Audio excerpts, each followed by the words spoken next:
Session के बारे में बेटा आपने देख लिया होगा। सेशन का नाम है एनसीईआरटी डीप लाइन। आज हम इसे लॉन्च कर रहे हैं। आपको एक प्लानर दे देंगे, आपको बता देंगे किस तरीके से चलने वाला है और किस टाइम पर यह सीरीज चलने वाली है, पूरी जानकारी देंगे। सवाल ये उठ रहा है कि सीरीज की नीड क्यों है, क्या जरूरत पड़ी और सर आपने अचानक से क्यों सोचा। मैं प्लान कर रहा था काफी सारे दिन से, और ये प्लान आया कैसे बेटा। मैं एमडी सर ऑफलाइन में पटना में मतलब एक वीक में पढ़ाते हैं, अल्टरनेट वीक में जाते हैं पटना पढ़ाते हैं। बच्चों के बीच में जब बैठते हैं ना, तो बहुत छोटी छोटी लाइनें हैं जिनका एक्सप्लेनेशन बच्चे को चाहिए होता है। एक अबव एवरेज बच्चा कई बार उसे समझ पाता है, लेकिन एक बहुत वीक बच्चा, उसे बहुत जरूरत पड़ती है कि यार कोई एनसीईआरटी समझा दे। हम ये नहीं बोल सकते कि बेटा जो 650 700 नंबर लाता है वही मेहनत कर रहा है। हर वो बच्चा जो 200 नंबर लाता है, 400 लाता है, 500 लाता है, वो भी एफर्ट कर रहा है। पर उस एफर्ट को सही दिशा देने के लिए अगर हमें कुछ एक्स्ट्रा करना पड़े, हमें कुछ एक्स्ट्रा देना पड़े, तो बिल्कुल देंगे बेटा, पूरा एफर्ट करने वाले हैं। इसीलिए हमने स्टार्ट करी है बेटा एनसीईआरटी डीप लाइंस। आज तक यूट्यूब पे आपको बहुत सारे ऐसे सेशन मिलेंगे जिसमें लोग एनसीईआरटी को सिर्फ रीड करके आगे बढ़ जाते हैं। हमने प्लान किया है कि यार डीप पढ़ाएंगे। डीप मतलब एक एक लाइन का मतलब समझाएंगे, उस पर क्वेश्चन भी करा देंगे और आपको एकदम परफेक्ट कर देंगे। इससे हर तरह के बच्चे को फायदा होने वाला है। एक अलग लेवल का कॉन्फिडेंस मिलेगा जब आप ये सेशंस देख रहे होंगे, और ये सेशंस आपके लिए बहुत स्पेशल होने वाले हैं। आप स्टार्टिंग के कुछ सेशन से आइडिया लगा लेंगे कि क्या स्पेशल होने वाला है इसमें। ठीक है, मैं बहुत ज्यादा नहीं बोलूंगा क्योंकि आपको पता है मैं एनसीईआरटी पढ़ाता हूं, आपको पता है एमडी सर एनसीईआरटी पढ़ाते हैं, आपको पता है कि हम लोग चीजों को बहुत अच्छा इंटरप्रेट करते हैं। तो अगर इस तरह का सेशन हमारे थ्रू आएगा तो बच्चों को बहुत बेनिफिट होगा। जो बैच में पढ़ रहे हैं, किसी और प्लेटफॉर्म पर भी हमें देखते हैं और वो लगातार 2-3 साल से पूरी मेहनत कर रहे हैं, एक गैप है जो 10-20 नंबर का, उसको भी फिल कर देंगे उनके लिए बेटा। कोई एफर्ट नहीं छोड़ेंगे किसी भी बच्चे के लिए कि लगे उसको कि नहीं सर आपने जो कराया उससे 360 आ सकते थे। मैं बार बार बोल रहा हूं, 360 आ सकते थे लाना अब आपका काम है। सेशन को ज्वाइन करके फॉलो करना, ये चीज आपका काम है। तो स्टार्ट करते हैं बेटा। क्या डिटेल्स है मैं बता देता हूं। सबसे पहले जरूरत क्यों पड़ी, क्यों फॉलो करना है। बहुत सारी एनसीईआरटी में ऐसी डीप लाइंस हैं जिसके मतलब आप नहीं समझ पाते हो। आपको लगता है ये क्या कह रहा है, कुछ समझ नहीं आया, आप छोड़ देते हो, आगे बढ़ जाते हो। और टीचर्स भी बेटा बैच के साथ बता पाते नहीं है, हो नहीं पाता। हम कई बार कंटेंट पढ़ाते हैं, वो लाइन को थोड़ा एक्सप्लेन करते हैं, जो एवरेज और अबव एवरेज वाले को तो बहुत अच्छा समझ आता है, कई बार एक वीक बच्चे को रह जाता है। तो उस तरह के बच्चे के लिए बेटा ये बहुत इंपॉर्टेंट सीरीज होने वाली है। दूसरा क्या होता है बेटा, बहुत सारी ऐसी लाइनें होती हैं जो आपस में कनेक्ट करती हैं, जो बच्चा नहीं कर पाता। इस चैप्टर की लाइन उस चैप्टर में कनेक्ट हो रही है। ये ऐसा होता है बेटा, जैसे पाइनस में माइकोरिजा बनता है, इसका एक टॉपिक ट्रांसपोर्ट इन प्लांट में भी दिया हुआ था। इस तरह की कनेक्टिंग लाइंस पर हम लोग बात करेंगे। दूसरा क्या है बेटा, जिन बच्चों को अच्छा स्कोर चाहिए, जिनको चाहिए कि मेरे को 700 नंबर लाने हैं, उनको वो सारे गैप भरने पड़ेंगे। मान लो आपके इस बार 550 भी आ गए, पर आपको ऐसा फील हो रहा है कि नहीं यार कहीं गैप है, तो गैप भरने का बेस्ट तरीका बायो में एक ये भी है कि जहां आप एनसीईआरटी पर कमांड कर लो, पूरा पूरा कमांड कर लो। दूसरी चीज क्या है बेटा, कट ऑफ बढ़ चुकी है, थोड़ा थोड़ा फील आपको भी हो रहा है, प्रेशर हमें भी फील हो रहा है, तो कहीं कोई रास्ता निकालना पड़ेगा आपके लिए कि यार आप और ज्यादा बेटर कर पाओ। तो इसीलिए इस सीरीज को चालू किया। ये 4 रीजन जो मैं फील कर पा रहा हूं, और एक आप हो रीजन, क्योंकि आपने डिमांड करी, आपने सपोर्ट मांगा, तो इसको स्टार्ट कर रहे हैं, फाइनली स्टार्ट कर रहे हैं। ठीक है बेटा। दूसरी चीज क्या है कि इसके क्या फीचर होंगे, एक एक लाइन डिस्कस करेंगे, आराम से तसल्ली से बताएंगे, एक एक लाइन का मीनिंग समझाएंगे। दूसरा क्या है बेटा, हर एनसीईआरटी लाइन को कवर करते हुए चलेंगे, उसको एक्सप्लेन करते हुए चलेंगे, उसके अंदर छुपे हुए मीनिंग बताएंगे, और उसके साथ क्वेश्चन प्रैक्टिस भी करा देंगे उन्हीं लाइंस पे। मुझे नहीं लगता कुछ बचेगा। बाद में उस पूरे चैप्टर के क्वेश्चन को एक सिंगल पीडीएफ में डाल के आपको दे देंगे, आप प्रैक्टिस कर लो, हो गया काम। ठीक है। और उस एनसीईआरटी में जो हम मार्क करेंगे वो भी पीडीएफ आपको टेलीग्राम चैनल पे देंगे। तो एक प्रॉपर सेशन की तरह चलेंगे बेटा, एक प्रॉपर बैच की तरह चलने वाला है। यूट्यूब पर ये प्रॉपर बैच की तरह चलेगा, एकदम अलग चलेगा। अलग इसलिए चलेगा क्योंकि अलग होना चाहिए बेटा, इसलिए हमने इसका टाइम जो है वो मॉर्निंग में रख दिया है। 1 घंटे का सेशन रखेंगे, एकदम मजेदार टाइप का, पढ़ो और आगे बढ़ जाओ। कल फिर आएगा, पढ़ो आगे बढ़ जाओ, इससे आपको बहुत फायदा होगा। बहुत सारे बच्चे डिमांड कर रहे थे वन शॉट पर, उससे क्या होता है बेटा, आप देख नहीं पाते हो पूरा। तो हमने ऐसा प्लान किया है कि इसको 1-1 घंटे के सेशंस में लेकर चलेंगे। क्लियर। मैं आपको एक एग्जांपल से समझाता हूं। जैसे मान लो आपके पास ये एक टॉपिक दे रखा है, ये सेल वाला सबसे आसान चैप्टर, सबको आता है सेल। ये एक टॉपिक है न्यूक्लियस में। ठीक है, आज मैं पढ़ा भी रहा था इसे बैच में। तो कह रहा है कि न्यूक्लियर मैट्रिक्स और न्यूक्लियोप्लाज्म में 2 चीजें हैं। पहला है न्यूक्लियोलस और दूसरा है क्रोमेटिन। तो ये 2 चीजें हो गई न्यूक्लियस में। ठीक है, हमने एक्सप्लेन कर दी। अब ये कह रहा है कि न्यूक्लियोलाई, अब यहां पर कुछ बच्चों को समझ में आएगा यार यहां न्यूक्लियोलाई लिखा है और कहीं कहीं पर न्यूक्लियोलस लिखा हुआ है, तो एक सिंगल को न्यूक्लियोलस कहते हैं, बहुत सारे को न्यूक्लियोलाई कहते हैं, ये भी समझ में आ गया। अब इसकी शेप कैसी दे रखी है, spherical. Yes, content of nucleolus is continuous with the rest of the nucleoplasm. इसका क्या मतलब है कि ये जो स्ट्रक्चर मेरे पास है जिसे मैं न्यूक्लियोलस कह रहा हूं, इसके बाहर कोई मेम्ब्रेन नहीं है, इसका कंटेंट, इसमें अंदर जो भी चीजें हैं वो इसके साथ कॉन्टिन्यूएशन में, किसके साथ, इस न्यूक्लियोप्लाज्म के साथ कॉन्टिन्यूएशन में है। समझ में आ रहा है। अब ये कह रहा है कि इसीलिए इसकी कोई मेम्ब्रेन बाउंड नहीं है, नहीं कोई मेम्ब्रेन बाउंड नहीं है। क्लियर है। और आपको समझना पड़ेगा, ये हम पढ़ाते हैं बेटा, आपको आराम से समझाएंगे कि यहां पर कौन सा आरएनए बनेगा, आरआरएनए। अब मैं यही आपको बता दूंगा, 3 टाइप के आरएनए होते हैं, एमआरएनए, आरआरएनए, टीआरएनए। आरआरएनए जो है वो इसके अंदर बनता है।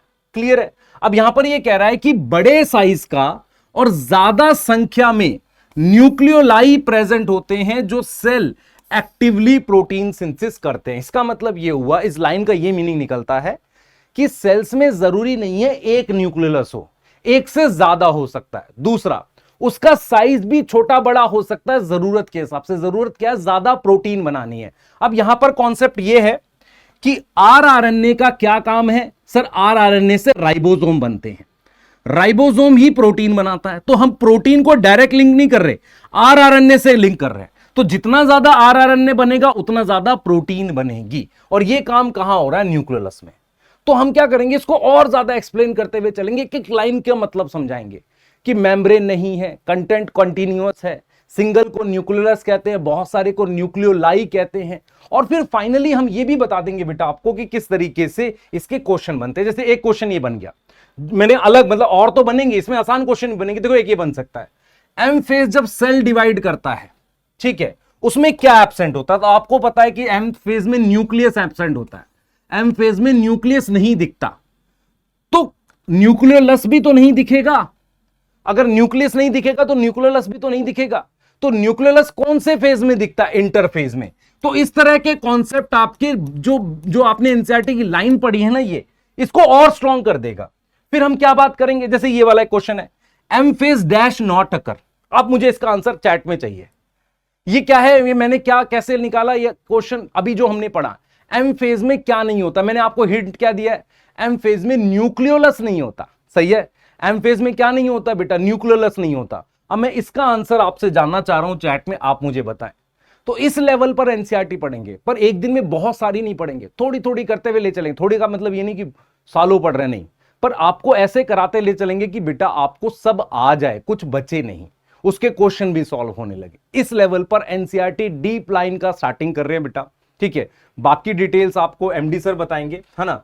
बाकी की जो डिटेल्स हैं बेटा वो एमडी सर बताएंगे। ठीक है, वो आपको डिस्कस कर लेते हैं, मैं उनको हैंड ओवर कर रहा हूं, वो डिटेल्स बताने वाले आपको। ठीक है बेटा। यस, हेलो बेटा।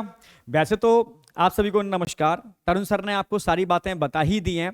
इस सीरीज को स्टार्ट करने का मेन पर्पस क्या है, ठीक है, क्योंकि ऑफलाइन के अंदर बहुत सारे बच्चे ऐसे होते हैं, सब कुछ पढ़ने के बाद भी नोट्स क्लियर हैं, जब भी मैं एनसीईआरटी के बारे में पूछता हूं या एनसीईआरटी की कुछ हिडन लाइंस पूछ लेता हूं मैं, तो चुप पड़ जाते हैं। सर इसको ऐसे भी किया जा सकता है, एनसीईआरटी की लाइन सर टिपिकल लगती है इसलिए हम छोड़ देते हैं। तब हमें लगा कि वास्तव में एनसीईआरटी को बहुत कंसेप्चुअल कराना जरूरी है। तो इस सेशन के अंदर मैं फिर से बोल देता हूं, एनसीईआरटी हम लाइन वाइज लाइन कराने वाले हैं, बहुत बेहतर तरीके से। जो हिडन लाइंस होती हैं, जो क्या है मैं बताने वाला हूं आपको, ठीक है, उनको निकालने वाले हैं, आप समझ रहे हो। और कोशिश करेंगे कि एनसीईआरटी की हर लाइन से हम आपको क्वेश्चन प्रैक्टिस भी करा दें, जहां आपको एनसीईआरटी बिल्कुल इजी लगना चालू हो जाएगी। तो चाहे आप ऑफलाइन पढ़ रहे हो, ऑनलाइन पढ़ रहे हो, कहीं पर भी पढ़ रहे हो, ठीक है, ये सेशन आपके लिए सबसे बेहतरीन सेशन होने वाला है। मतलब पूरी सीरीज की बात कर रहा हूं, ठीक है। इसलिए हमने सोचा इस सीरीज को बहुत लंबा ना बनाओ सर, इसको हम बनाते हैं छोटे छोटे, 1-1 घंटे की हम लेक्चर देते हैं, सुबह मॉर्निंग में देते हैं 7 से 8 में, जिससे कि बच्चा ऑफलाइन पढ़ रहा है, ऑनलाइन पढ़ रहा है, ठीक है, प्रॉपर पैरेलल धीरे धीरे सीरीज को करता जाए और एनसीईआरटी पर एकदम बहुत बेहतरीन कमांड हो जाए।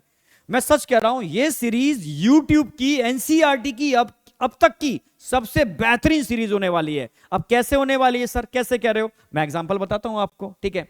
जैसे मान लो अभी कॉमन मतलब एक चैप्टर चल रहा है, सभी बच्चे पढ़ रहे हैं, ठीक है, भाई breathe in and exchange of gases लगभग सारे बैचों में हो गया, ऑफलाइन हो ऑनलाइन हो सभी जगह, ठीक है। उसका एक पैरा है रेस्पिरेटरी ऑर्गन, ठीक है। मैं एक एग्जांपल उठा रहा हूं, ठीक है। फिर मैं अभी वो हिडन लाइंस भी उठाऊंगा जो तुम छोड़ते हो और चैलेंज बोलता हूं कि आपको वो लाइनें समझ में नहीं आएंगी, ठीक है। मैं अभी वो भी एग्जांपल दूंगा और लास्ट में प्लानर भी डिस्कस करूंगा कि एक्चुअल में हम सीरीज को किस तरीके से लेके चलने वाले हैं, ठीक है। तो समझना मेरी बात। जैसे एक बहुत सिंपल पैरा है, सबसे बोरिंग पैरा है, इस बोरिंग को भी देखो कैसे इंटरेस्टिंग बनाया जा सकता है। Mechanism of breathing vary among different group of animal depending mainly on their habitat. किस पर डिपेंड कर रही है? On their habitat and level of organisation. यानी अलग अलग एनिमल्स के अंदर रेस्पिरेटरी ऑर्गन अलग अलग टाइप के होते हैं। कहीं गिल्स होते हैं, कहीं लंग्स होते हैं, कहीं बॉडी सरफेस होती है, कहीं ट्रैकियल रेस्पिरेशन देखने को मिलता है। ये वेरिएशन देखने को मिल रही है, मेनली किस पर निर्भर कर रही है? Habitat and level of organisation. वो एनिमल रहता कहां है? पानी में रहता है, हवा में रहता है, बिलों में रहता है, समझ रहे हो? लैंड पर रहता है तो उसके हिसाब से उसके रेस्पिरेटरी ऑर्गन है, और साथ में लेवल ऑफ ऑर्गेनाइजेशन। भाई ऑर्गन लेवल है, टिश्यू लेवल है, सेलुलर लेवल है, ऑर्गन सिस्टम लेवल है, किस टाइप का ऑर्गेनाइजेशन है इस पर डिपेंड करता है। क्लियर है?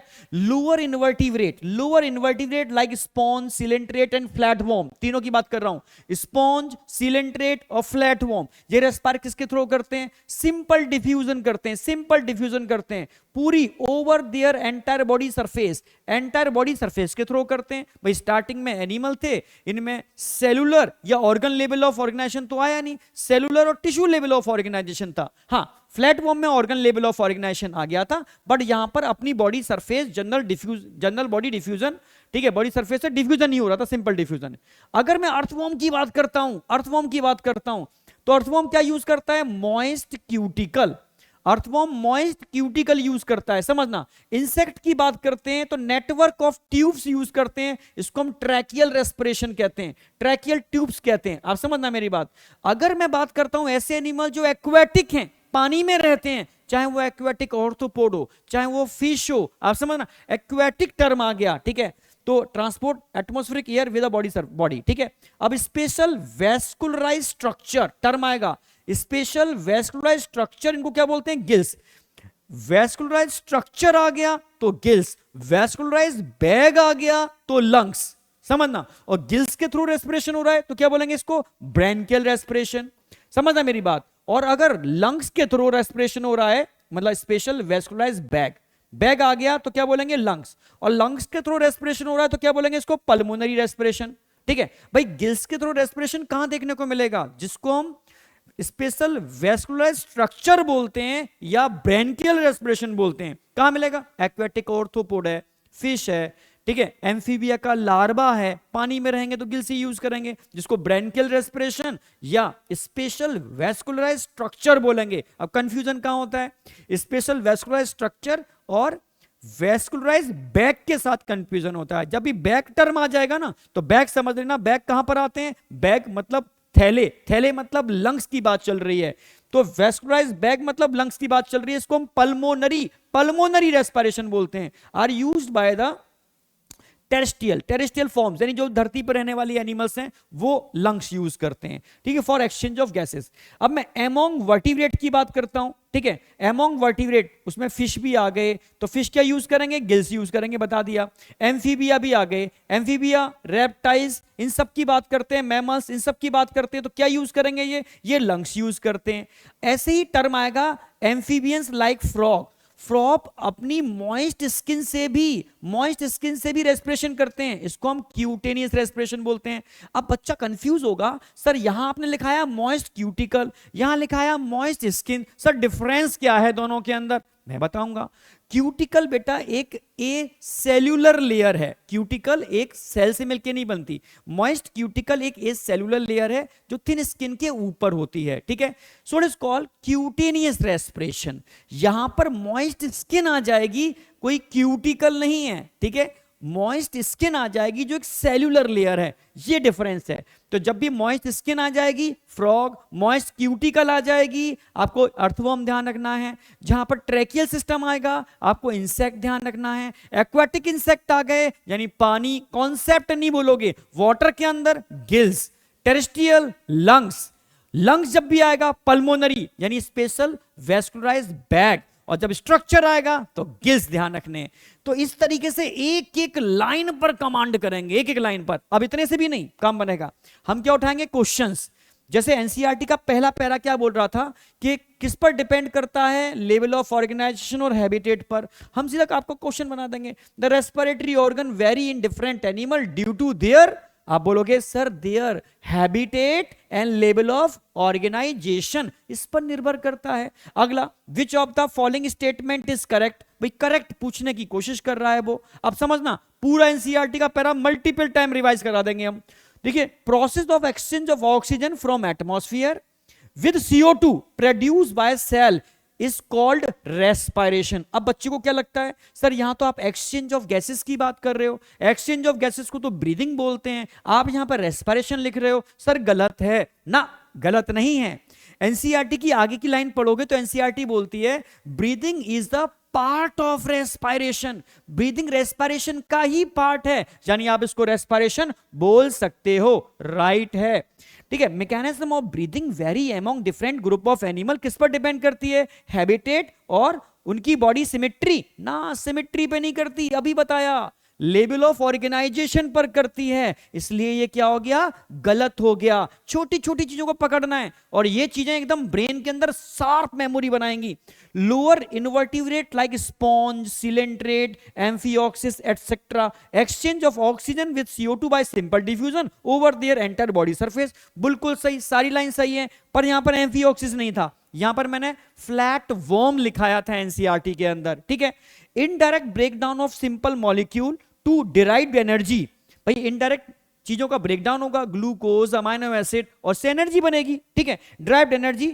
ठीक है, carbon dioxide which is harmful is also released during the above anabolic reaction। NCERT लिखती है एनाबॉलिक रिएक्शन नहीं, it is a catabolic reaction. Cata मतलब टूटना, ब्रेक डाउन, तो समझ रहे हो ना मेरी बात, कैटाबॉलिक रिएक्शन। तो ये भी गलत हो गया। ऐसे ही एनसीईआरटी की एक एक लाइन पर क्वेश्चन उठाएंगे तो हम बता पाएंगे भाई इसमें राइट कौन सा है, करेक्ट पूछा है तो फर्स्ट करेक्ट हो गया। क्लियर है बिल्कुल। इस तरीके से हम एनसीईआरटी की मास्टरी कराने वाले हैं। अब जैसे अभी मैंने अभी पैरा कराया था, कैसे question, how many statement are correct. पहला स्टेटमेंट क्या है, स्पेशल वेस्कुलराइज स्ट्रक्चर। जब भी स्ट्रक्चर आ जाएगा तो गिल्स की बात करेंगे, बैग आ जाएगा लंग्स की बात करेंगे, कॉल्ड गिल्स, भाई गिल्स बोलते हैं। और गिल्स के थ्रू रेस्पिरेशन को ब्रैंकियल रेस्पिरेशन बोलते हैं। Are used by most of the aquatic arthropod and molluscs. बिल्कुल सही, जहां भी एक्वेटिक टर्म आ गया तो एक्वेटिक में गिल्स ही यूज करोगे। गिल्स को स्पेशल वेस्कुलराइज स्ट्रक्चर बोलते हैं और इस टाइप के रेस्पिरेशन को हम ब्रैंकियल रेस्पिरेशन बोलते हैं। एनसीईआरटी की लाइन एकदम क्लियर है।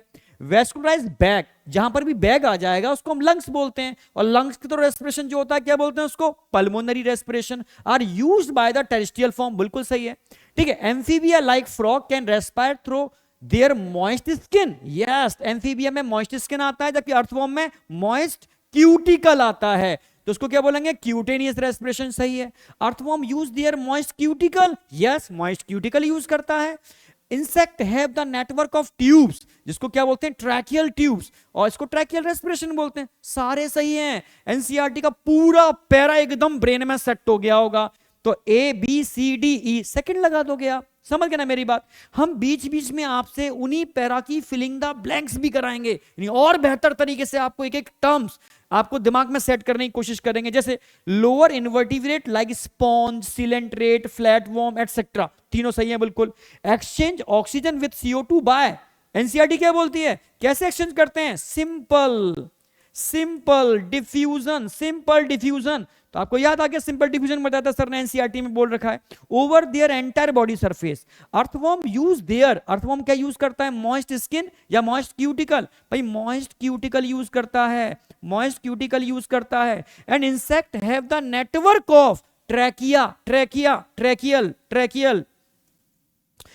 ट्यूब यूज करते हैं, transport atmospheric air with in the body. ठीक है, तो अब देखो क्या क्या आ रहा है, कहीं इसको नजर आ रहा है यहां पर simple diffusion, simple diffusion, simple diffusion दो जगह नजर आ रहा है। ये गिल्स नजर नहीं आ रहा होगा, यहां पर आपको देखना है। ठीक है, मॉइस्ट क्यूटिकल, गिल्स गलत हो गया, मॉइस्ट क्यूटिकल मिल गया, ट्रैकियल मिल गया। तो ऑप्शन कौन सा आ गया, डी। यानी आपने उसी पैरा को पहले हम एक लाइन वाइज लाइन क्लियर कराने वाले हैं, फिर different questions filling the blanks की फॉर्म में उसको क्लियर कराने वाले हैं। अब बताओ तुम कैसे मास्टरी नहीं कर पाओगे। मतलब यहां एनसीईआरटी के पैरा को एक अल्टीमेट फ्लो डायग्राम में भी कन्वर्ट करेंगे, जहां पर मुझे जरूरत लगेगी, रिक्वायरमेंट होगी, उसको समझाने के लिए, समराइज करने के लिए, वो कंसेप्ट, वो टेक्निक, वो भी चीजें हम यूज करने वाले हैं। इसके बाद आप बताओ कैसे कैसे आपकी एनसीईआरटी की कमांड नहीं होगी। अब मैं कुछ लाइंस की बात कर रहा हूं जो बहुत हिडन लाइंस हैं, जो अक्सर कर आप एनसीईआरटी पढ़ने के बाद भी छोड़ देते हो। जैसे जैसे मान लो अगर मैं रेस्पिरेटरी चैप्टर की बात करता हूं तो एक लाइन है, बड़ी कॉमन लाइन है, जो बच्चा छोड़ता ही छोड़ता है, ये हिडन लाइंस कहते हैं। इनको निकालेंगे और इन पर क्वेश्चन से प्रैक्टिस कराएंगे ऐसी लाइनों को। जैसे as the solubility of CO2 is 20 to 25 time higher than that of oxygen. भाई CO2 की solubility ऑक्सीजन से 20 से 25 टाइम हायर होती है। क्लियर है बिल्कुल, ठीक है। The amount of CO2 that can diffuse through the diffusion membrane. अब यहां से कंफ्यूजन होता है बच्चे को, पर यूनिट डिफरेंस समझना। डिफ्यूजन मेम्ब्रेन की बात चल रही है, अमाउंट ऑफ CO2 की बात चल रही है, ठीक है। Can diffuse through diffusion membrane per unit difference in partial pressure. यानी यहां पर जो बात चल रही है ना, पर यूनिट डिफरेंस पार्शियल प्रेशर की बात चल रही है। पर यूनिट डिफरेंस हम किसकी बात कर रहे हैं? Partial pressure. यानी ऑक्सीजन का पार्शियल प्रेशर CO2 से बहुत ज्यादा होता है। ऑक्सीजन का पार्शियल प्रेशर लंग्स में 104 होता है और CO2 का 40 यानी 40 mmHg होता है। यानी ऑक्सीजन का पार्शियल प्रेशर ज्यादा है, CO2 का पर यूनिट डिफरेंस पार्शियल प्रेशर कम है, पर फिर भी CO2 का डिफ्यूजन रेट 20 से 25 गुना ज्यादा, is much higher compare to that of oxygen. फिर भी CO2 की डिफ्यूजन रेट कंपैरेटिव ऑक्सीजन ज्यादा है due to solubility, due to solubility. तो ऐसे ही हिडन लाइंस जो बच्चे के एक्चुअल में कंसेप्ट पढ़ लेता है पर कंसेप्ट नहीं पता उसको क्या कहना चाह रहा है। ये पर यूनिट डिफरेंस समझ में नहीं आता, पर unit difference in partial pressure, समझ रहे हो? यानी पार्शियल प्रेशर में पर यूनिट डिफरेंस निकाला जाए तो ऑक्सीजन का पार्शियल प्रेशर कंपैरेटिव CO2 बहुत ज्यादा है, फिर भी CO2 की डिफ्यूजन रेट ऑक्सीजन से 20 से 25 गुना ज्यादा है ड्यू टू पार्शियल प्रेशर। तो बेटा ऐसी हिडन लाइंस को निकालेंगे, आपसे डिस्कस करेंगे, क्वेश्चन प्रैक्टिस करेंगे और एनसीईआरटी की एक एक लाइन पर मास्टरी करेंगे। आप समझ रहे हो? जैसे एक लाइन है मसल्स वाले चैप्टर के अंदर, और मैं गारंटी देता हूं अच्छों को समझ में नहीं आ सकती ये लाइन, अच्छों को समझ में नहीं आ सकती। जैसे बहुत सिंपल लाइन है, मानो एक मायोफाइब्रिल की बात कर रहे हैं, मायोफाइब्रिल की बात करते हैं, मायोफाइब्रिल है, ठीक है। मायोफाइब्रिल में जगह जगह जेड लाइंस बनी होती हैं, जेड लाइंस बनी होती हैं, जेड लाइन। अब ये क्या कह रही है line? Both the protein, both protein में आ गया एक्टिन और मायोसिन, ठीक है। आपको पता है इन जेड लाइन से अटैच होते हैं एक्टिन फिलामेंट्स, इन जेड लाइन से अटैच होते हैं एक्टिन फिलामेंट्स, और एक्टिन फिलामेंट से अटैच होती है मायोसिन, एक्टिन फिलामेंट से अटैच होती है मायोसिन, ठीक है।